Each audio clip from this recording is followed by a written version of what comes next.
A cada ano são relatados 1 milhão de avistamentos ufológicos. A maioria pode ser esclarecida, mas 5% permanecem sem explicação. Esses são os casos de contato imediato.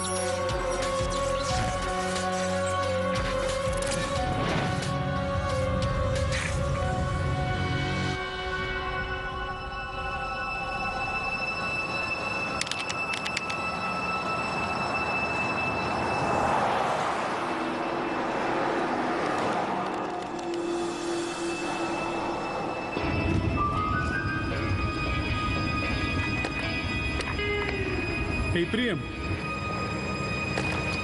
Que é? Vai mais devagar. E não disse que eu quero vender o carro por causa do freio? Não. O carro tá com mais algum problema? É brincadeira. Você tem que tomar cuidado com a estrada.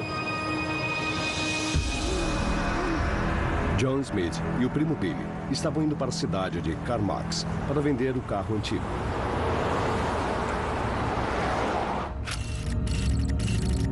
Billy e John tinham saído de Whitehorse e os dois estavam viajando juntos porque a região é meio deserta, a estrada é perigosa e ainda era inverno. Você está tão calado. É, eu tô meio cansado, amor. Desculpa. Na mesma noite, na mesma estrada, 16 quilômetros atrás, uma família voltava para casa depois de passar o fim de semana fora. Para atendê-los, não revelamos seus nomes, nós os chamamos de Família Brown. Eles tinham passado o fim de semana em Whitehorse e estavam voltando para casa em Pelly Crossing. A gente devia ter pego a estrada mais cedo. A gente conversou com eles várias vezes e nunca mudaram a história. Tá muito escuro. Eles estavam na extremidade ao sul do lago. Aí fizeram uma curva e viram uma faixa de luzes ao longe.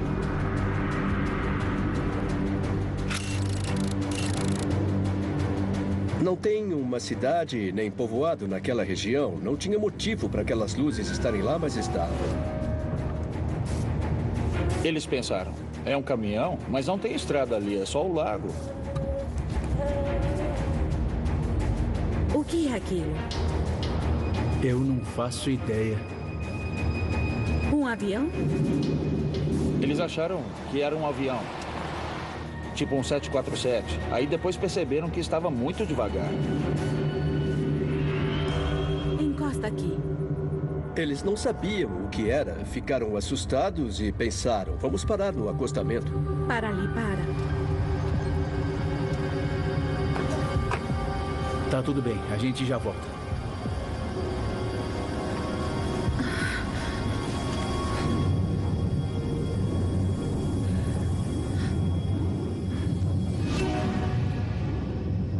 Eles viram que as luzes todas vinham de um único objeto bem grande.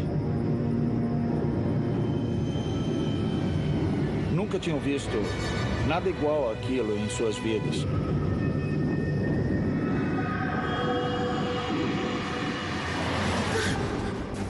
Benny.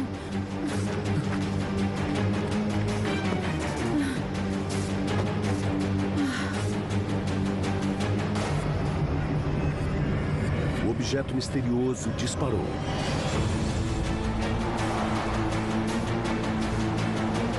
Na direção de Billy e John Smith.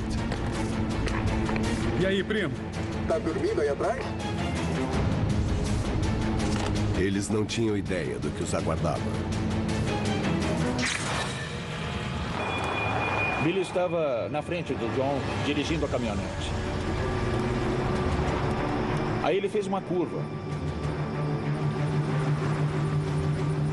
E viu uma faixa de luzes enorme pairando sobre o lago.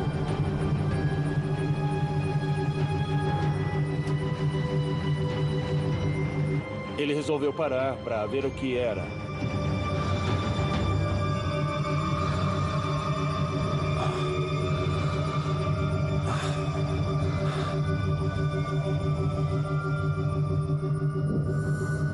Billy contou que parecia que o objeto estava indo bem para cima dele, como se soubesse que ele estava ali.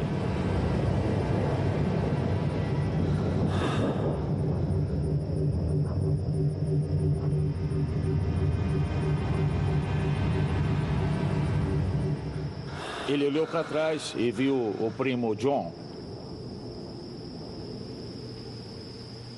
John não queria chegar mais perto. Ele parou bem mais para trás. Não sabia o que fazer. Estava morrendo de medo.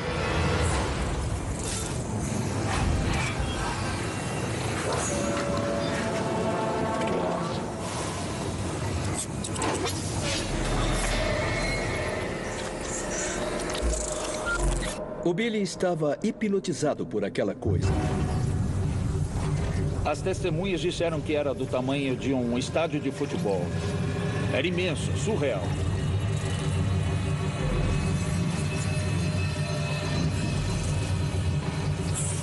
Alguns ufólogos descrevem aeronaves imensas que funcionam como naves-mãe, um tipo de porta-aviões que as aeronaves menores podem usar como base.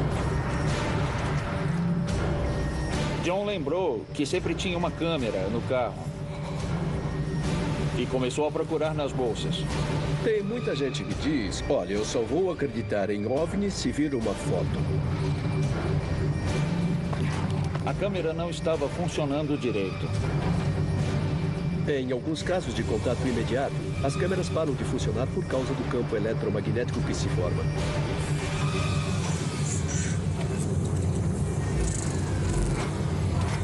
Billy estava lá olhando aquela coisa. Só pelo tamanho, demorava um tempão para se locomover. Demorava uns bons minutos.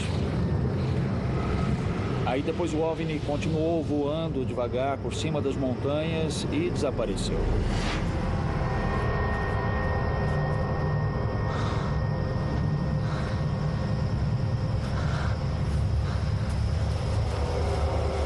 Vamos embora.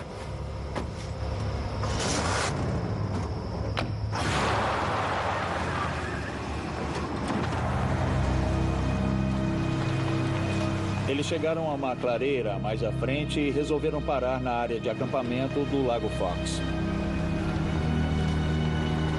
Estavam confusos, aquilo seria uma alucinação conjunta ou teriam visto algo real?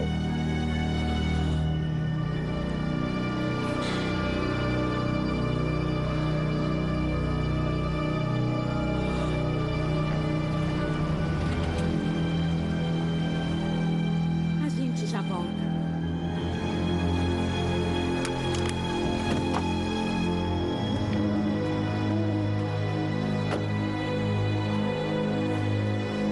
Os Brown chegaram ao mesmo local no Lago Fox e viram Billy e John ali. Oi. Vocês dois estão bem? Estamos. Aí os quatro começaram a conversar e perguntar, vocês viram aquela coisa? Vocês viram aquilo? Também viram? Vimos. É um dos melhores casos da América do Norte, sem dúvida. Se duas pessoas veem um OVNI, ou 3, ou 4, isso, é claro, ajuda a comprovar que tinha mesmo um objeto naquele local. Então, tínhamos testemunhas que tinham visto o objeto de perto e mais outras que confirmaram que também tinham visto aquele objeto no céu. Ei! Sem saber o que esperar, os quatro acharam melhor viajar em grupo. Eles não seriam os únicos a avistar algo estranho naquela noite. Mais tarde, surgiriam relatos de pessoas dizendo ter visto uma enorme aeronave a 1 hora dali, na cidade de Carmax, e a 2 horas dali, no povoado de Pelly Crossing. Ao todo, mais de 30 testemunhas descreveram episódios semelhantes. Desenhos feitos a partir dos relatos indicavam que o objeto era 4 vezes maior que um estádio de futebol. É a maior aeronave já registrada em relatos ufológicos. Alguns acharam que o objeto fosse um dirigível, mas é raro haver voos no inverno. Um relatório detalhado do episódio foi apresentado ao governo do Canadá. Não há resposta oficial até agora.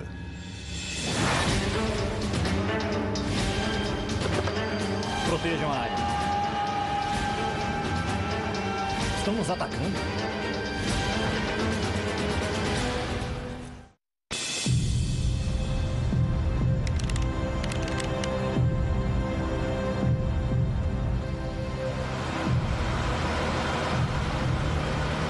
Final da década de 60.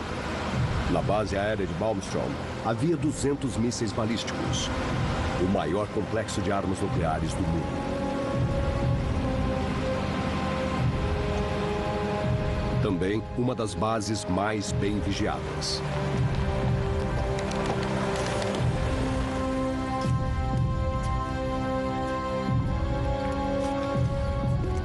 Na unidade Oscar Flight, as medidas de segurança máxima visavam os 10 mísseis balísticos apontados diretamente para a Rússia. A Oscar Flight era uma das muitas operações realizadas nas instalações da base aérea de Malmstrom. Cada unidade era capaz de lançar 10 mísseis balísticos. São mísseis intercontinentais que poderiam ser lançados dos Estados Unidos contra a União Soviética.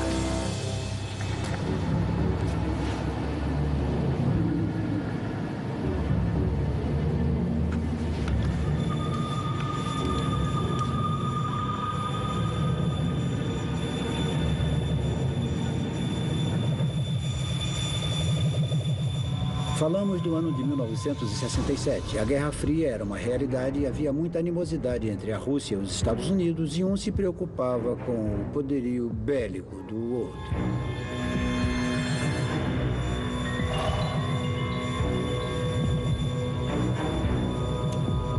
O soldado viu um objeto alaranjado perto do portão de lançamento. Não tinha como ser a Lua, nem um meteoro, nem um avião. Ele nunca tinha visto nada igual àquilo.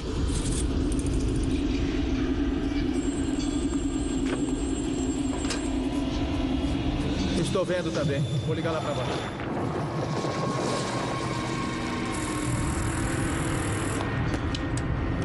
A sala de controle ficava mais ou menos a uns 18, 20 metros abaixo da Terra. A estratégia era fazer uma sala de controle subterrânea para continuar funcionando caso houvesse uma explosão atômica.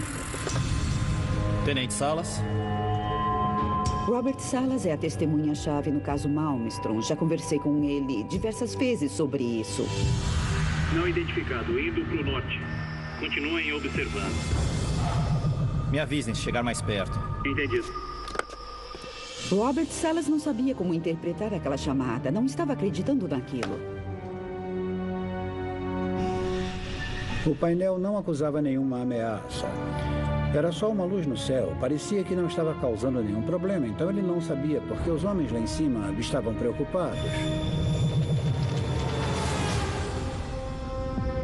Mas em poucos minutos, o objeto se deslocou em direção à base. Tenente Salas? Senhor, está bem em cima da gente. Salas informou a seu superior, o capitão Fred Maynard. Protejam a área. Vou ligar para o posto de comando. Ele estava ficando bem preocupado porque o objeto estava quase dentro da unidade. Fique atento. Senhor, tem algo estranho acontecendo. Durante a Guerra Fria, um episódio desses era motivo de grande preocupação. Senhor, continua vindo na nossa direção.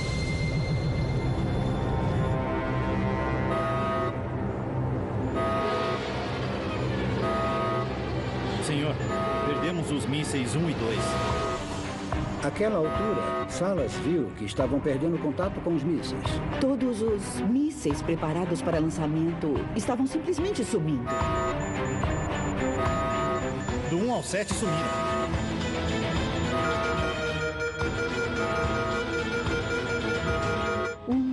Eles foram perdendo contato com cada um dos mísseis, ao mesmo tempo em que os soldados lá fora viam um objeto bem em cima deles.